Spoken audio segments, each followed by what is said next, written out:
વિભાગના ખોરાક સ્વાસ્થ્ય અને સ્વચ્છતા છે.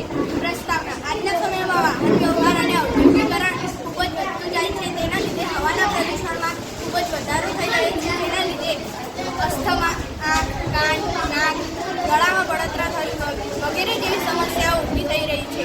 આ સમસ્યાઓથી બચી શકાય એ હેતુથી અમે આ carbon purification for industry project તૈયાર કર્યો છે. કાર્બનનું શુદ્ધિકરણ કરી માનવ સ્વાસ્થ્યને નુકસાન થતું અટકાવવું.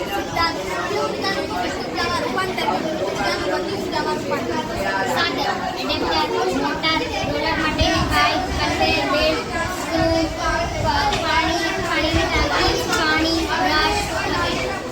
રચના. આકૃતિમાં બતાવ્યા પ્રમાણે સૌપ્રથમ હાર્ડવેરની જાળી પટ્ટી લેવામાં આવે છે અને તેના બંને છેડે કાણા પાડીને બે રોલર લગાવવામાં આવે છે. રોલરની વચ્ચેના ભાગમાં ધાતુનો સળી ઘડીમાં ટાંગવામાં આવે છે. બે રોલરની વચ્ચે કાપડનો બનેલો બેલ્ટ લગાવવામાં આવે છે અને બેલ્ટ પર આકૃતિમાં બતાવ્યા પ્રમાણે કન્વેયર બેલ્ટને નાસી મૂકવામાં આવે છે. કન્વેયર બેલ્ટના નીચેના છેડાને પાણીની ટાંકીમાં રાખવામાં આવે છે. કન્વેયર બેલ્ટને અને તેની નીચે બ્રશ રાખવામાં આવે છે. પૂર્ણ કરવામાં આવે છે.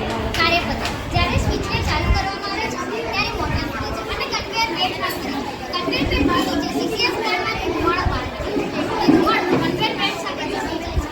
બેલ્ટ પરના કણ નીચે મૂકેલી પાણીની ટાંકીમાં જમા થઈ જાય છે. કાર્બનના કણ નીચે મૂકેલા બ્રશ વડે અલગ થઈ જાય છે. ત્યારબાદ સમયાંતરે કાર્બનવાળા પાણીને શુદ્ધિકરણ વિભાગમાં લઈ જવામાં આવે છે અને ટાંકીમાં નવું પાણી ઉમેરવામાં આવે છે. શુદ્ધ કરેલા પાણીને ખેતી માટે ઉપયોગ કરી શકાય છે અને કાર્બનના કણોનો પ્રિન્ટિંગ માટેની છબી બનાવવા માટે ઉપયોગ કરી શકાય છે.